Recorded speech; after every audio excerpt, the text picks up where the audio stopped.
Good morning, all of you. This is Mr. PJ Titus from Salem Classes. So, students and friends, today we will discuss about chapter number 1.3. Okay, from the book New Learn Well, Communicative English, Class 8, and the chapter name is Heaven on a Stick.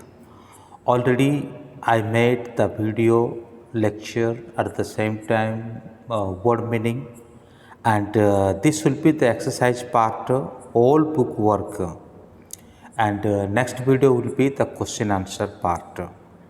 So I request you to watch it fully because it has taken a lot of time to prepare it, but you will have to watch at least 10 to 15 minutes only. Don't skip it by taking a screenshot, and some time without listening you cannot understand the meaning. That is why I request you to watch it fully. Then second request is, if newly you are watching my video lecture, either you are visiting my channel, so please subscribe my channel and hit the bell icon at the same time, forward it to your friends and your classmates. So then let us begin. Very simple. So it was as a complete each sentence using suitable words. It is taken from the book, different part of the paragraph. Okay, it was Jacob Fussell of US who was a diary man. So मैं सिर्फ यही कहना चाहूँगा कि video को पूर्ण रूप से देखें, और वीडियो को बनाने के लिए काफ़ी समय लगता है, स्टडी करके उसको करने के लिए, तो आप सिर्फ स्क्रीनशॉट लेकर के स्किप मत करें.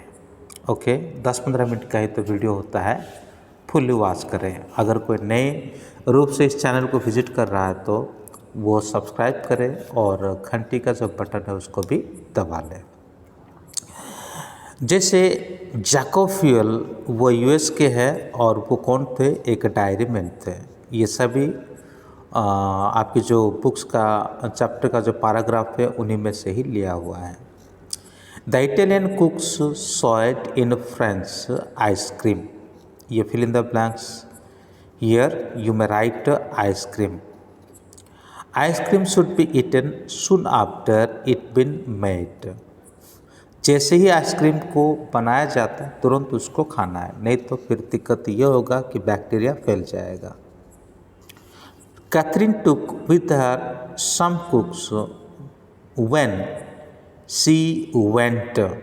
Okay, so when she went to France, यहाँ पर जो when जुड़ गया है ये गलती से जुड़ गया, आप उसे मिटा सकते हैं.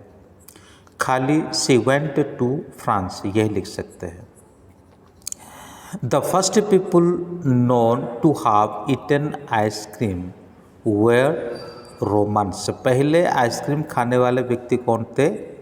रोमन्स थे.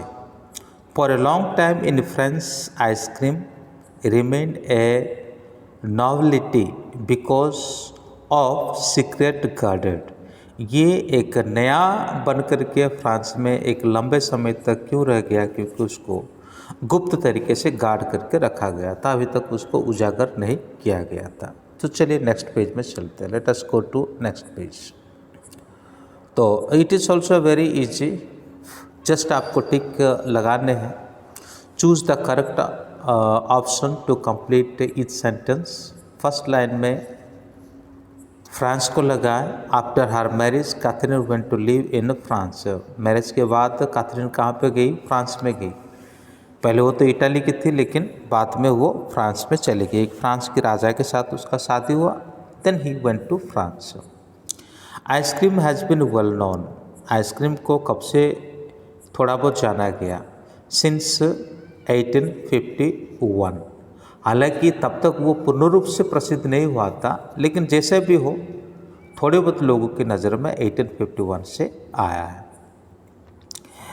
The ice cream mixture is homogenised. Ice cream का मिक्सचर ये होमोजेनाइज्ड किस लिए होता है? टू मेक इट स्मूथर, इसको और भी स्मूथ करने के लिए किया जाता है।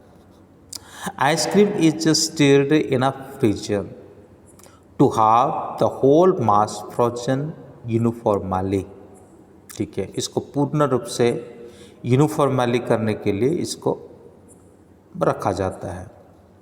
The freezer has a temperature, freezer का जो टेम्परेचर कैसा होना चाहिए? Less than that the heading room, heading room से भी और टेम्परेचर उसका लेस होना चाहिए।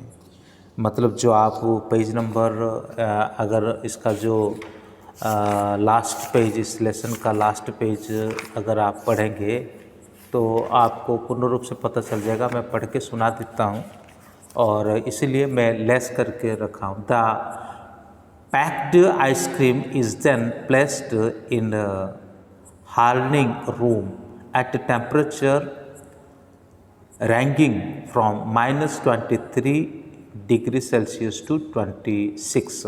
मतलब ये डाउन माइनस में ही होना चाहिए। Okay, different flavours can be added. Flavours जो है डिफरेंट, उसको एडेड क्यों किया जाएगा? While yet the ice cream is smooth, जैसे आइसक्रीम स्मूथ होगा तभी हम ये फ्लावर्स डाल सकते हैं, हार्ड होने के बाद नहीं डाल सकते। At home ice cream can be made an ordinary freezer, घर पे आइसक्रीम को सामान्य फ्रीजर से भी बनाया जा सकता है। Bacteria grow rapidly if ice cream is not eaten quickly, अगर आइसक्रीम को जल्दी नहीं खाए तो बैक्टीरिया बढ़ने की संभावना रहता है। Ice cream becomes lighter and foamy, ice cream lighter and foamy बनता है if large amount of air is made to enter the mixture. ये भी आपके पेज नंबर 20 में ही है। ओके, वो जैसा कि यहाँ पे लिखा हुआ है मैं पढ़ के सुना देता हूँ। तो total mixture is the cooled and put into the freezer. Inside the freezer, the ice cream mixture has to be stirred all time. तो फिर उसके बाद उसके नीचे नीचे अगर आप आएंगे तो उसको कंप्लीटली आप इस चीज़ को जान पाएंगे। तो चलिए फिर हम नेक्स्ट पेज की तरफ चलते हैं, जैसे कि ये पेज नंबर 3 है। तो यहाँ पे वर्ड पावर है। So there is one word that is mistake and we have to write the right one. Okay, fill in the blanks is there, blanks are there, we have to put them as for the correct one. So first one is done for you, पहला जो है आपके लिए हुआ है। deliver remain available contain, available spelling is wrong, available you can see the spelling available, available. Then you see mixture, guard, novelty, develop. So the spelling of develop is wrong, but instead of develop we can write development. Okay, popular, bacteria is wrong. Revolve, chamber. So bacteria is wrong. Instead of E we can use the A. BACTERIA. Pasteurize, container 19, uniformly. So pasteurized, it is correct. PASTURIZED. Individual, okay, individual spelling is wrong. So INDIVIDUAL, individual. Okay, you write like this. Then after we have to go to the next page. Yes. Okay, now it is matching. Okay, now it is matching. So you can match them. Chief means cook. Okay, churn, stop एक दूसरा meaning है। Actually churn का मतलब एक प्रकार से उसको बिल्कुल पीसना होता है, लेकिन कोई विकल्प और भी शब्द नहीं था, इसलिए इसको मैंने लगाया। अगर ये रॉन्ग भी है तो भी आप ये चर्न को छोड़ देना अगर रॉन्ग लगे आपको, पर मैंने विकल्प और कोई था नहीं इसलिए उसको लगा दिया। चर्न का असली मतलब तो क्या हो सकता है कि उसको बिल्कुल पाउडर बनाना है, पर इस प्रकार का और शब्द नहीं मिल पा रहा है। ओके, डेरिव उसका मतलब ऑब्टेन्ड है, फिर से प्राप्त करना। रैपिडली मतलब क्विकली है, बहुत जल्दी है। नॉवेल्टी का मतलब हो गया कि समथिंग न्यू। ओके, कुछ नया है। पार्टिकल्स, ये स्मॉल पीसेस को पार्टिकल्स कहा जाता है, ठीक है, जो बिल्कुल छोटे छोटे टुकड़े होते हैं उसको पार्टिकल्स कहा जाता है। पॉपुलर ये कॉमन है। और पार्शियली का मतलब है पार्टली। और प्रिवेंट सुरक्षा करना। प्रिवेंट हम कहाँ पे सुरक्षित करते हैं? कंटेनर में। कंटेनर में कोई चीज़ को रखते हैं तो वो सुरक्षित रहता है, क्योंकि जो आप दुकान से कई सारी चीज़ें खरीदते हो, जैसे उसको खोल देते हो तो तुरंत वो ख़राब हो जाता है। जब तक उसमें हवा नहीं लगता है और पैक्ड होकर के रखा है किसी कंटेनर में तो वो सुरक्षित रहेगा। गार्डेड का मतलब है प्रोटेक्टेड, सुरक्षा देना। अल्टरनेटिव का मतलब अदर चॉइस, ठीक है। अब इसके बाद हम आते हैं फिल इन द ब्लैंक्स में। ये साइड में थोड़ा फोटो क्लियर नहीं हुआ, आप अपनी बुक में you can open your book, that is page number 24. Okay, you can see from there. Just you have to put the fill in the blanks. Your healthy habit of eating will make you ill. यानी healthy का मतलब यहाँ पे अत्यधिक समझा जा सकता है, ठीक है, आप उसको आते हुए में मत लेना। मतलब अत्यधिक फूड हैबिट ये क्या करता है, किसी को बीमारग्रस्त कर सकता है। The city is a mixture of old and new building. ये स्वाभाविक है, सिटी शहर जो है नए पुराने बिल्डिंग का मिक्सचर से होता है। केवल नया बिल्डिंग ही नहीं होता बल्कि नया पुराना होता है। The discovered of the priest sin has shocked everyone. जो प्रिस्ट का जो पाप है डिस्कवर्ड हो गया, उजागर हो गया, और जैसे वो उजागर हो गया तो सभी चौंकड हो गए, चौंक गए। You must understand the importance of punctuality in life. Life का पंक्चुअलिटी का इम्पोर्टेंस लाइफ में जो है उसको समझना जरूरी है। फिर ही hardened his voice when he saw she was not listening. जब कोई व्यक्ति सुनता नहीं है तो आवाज़ को क्या करना पड़ता है, हार्डेड करना पड़ता है ना। तो हार्ड लिखा हुआ है, उसको हार्डेड कर दे। There has been a great improvement in the patient's condition. जो पेशेंट का कंडीशन वो इम्प्रूवमेंट हो चुका है, इम्प्रूव और यहाँ पे improvement. This receipt is so simple, there is nothing novel about it. Novel का मतलब पहले बताया नया। ये जो रिसिप्ट है मतलब खाना बना, ये जो खाना है ये बहुत ही मतलब सिंपल है, इसमें कोई भी नोवेल यानी कोई नया नहीं है। Rule should be applied uniformity, okay, without any fear और फेवर। रूल को यूनिफॉर्मिटी के साथ करना है, फॉलो करना है बिना डरे। Grammar in use very often past simple ends in ED. जो पास्ट सिंपल है ये अक्षर ईडी के साथ ये ख़त्म होता है। फिर कुछ वर्ब ईडी के बजाय उसका अंदर से कुछ चेंज हो जाता है, जैसे कि रोट, राइट का रोट हो गया, है ना, सी का शो हो गया, गो का वेंट हो गया और मेक का मेट हो गया। तो इस प्रकार से हम नेक्स्ट पेज में एक चीज़ देखेंगे जिससे हमें ये हेल्पफुल होगा, हम वहाँ पे चेंज करेंगे।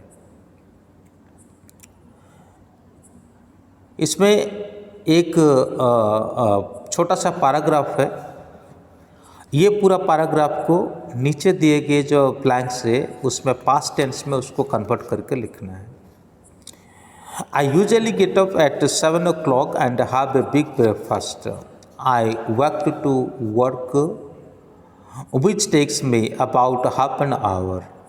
I start work at 8:45. I never have lunch. I finish work by 5 o'clock.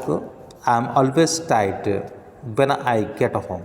I usually cook a meal in the evening. I don't usually go out. I go to the bed at about 11 o'clock and always sleep well. तो यहाँ अविनाश का बारे में है, उसका daily routine है, लेकिन yesterday उसके साथ क्या हुआ था इसके बारे में हमको देखना है। Yesterday was a typical working day for Avinash. Complete the following sentences to say what Avinash did or didn't do yesterday. Avinash last day में क्या किया और क्या नहीं किया उसको पास्ट टेंस में लिखे। उसका तो डेली रूटीन ये है, लेकिन पिछले काल उसने क्या नहीं किया। The first sentence is done for you. Second, he had a big breakfast. He walked to work. Second, it took half an hour to get to work. Okay, took. You write here took. I have written it in pencil. That is why it is not clear. Okay. Number 5. He started working at 8:45. काम के लिए वो 8:45 को चला जाता है, चला गया। He didn't take his lunch, क्योंकि ऊपर हमने देखा है कि वो लंच नहीं करता है, तो yesterday भी उसने लंच किया नहीं। He finished his work by 5 o'clock.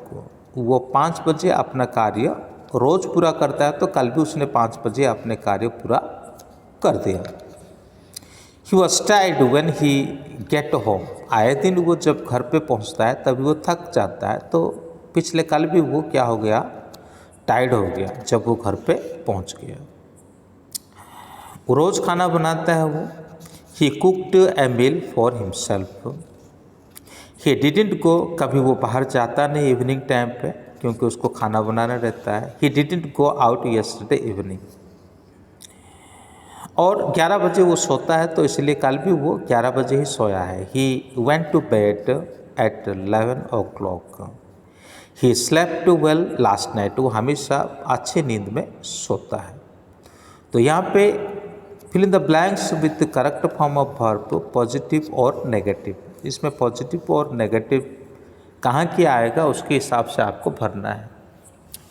The film wasn't very good. I didn't enjoy it much. आपको सुन के ही लिखना है, क्योंकि लिखने के लिए जगह कम था। ठीक है, फिर से बोलता हूँ। The film wasn't very good. I didn't enjoy it much. I was very tired, so I left the party early. मैं बहुत थक चुका था, इसलिए पार्टी को जल्दी छोड़ दिया। लीव का पास्ट लेफ्ट होता है। I knew Sonu was very busy है, मैं जानता हूँ कि सोनू बहुत बिजी है। So he didn't disturb him. So I didn't disturb him. Sonu बहुत बिजी है, इसलिए मैंने उसे डिस्टर्ब नहीं किया। I was in a hurry, so I haven't time to phone you. मैं बहुत जल्दी था, इसलिए मेरे पास समय नहीं था कि मैं आपको फ़ोन करता। सो यहाँ पे आई हैव नॉट का शॉर्ट फॉर्म में हैपेंड। तो इसी के साथ ये वीडियो यहीं पे पूरा होता है। फिर मिलेंगे एक नए वीडियो के साथ, तब तक के लिए जय हिंद।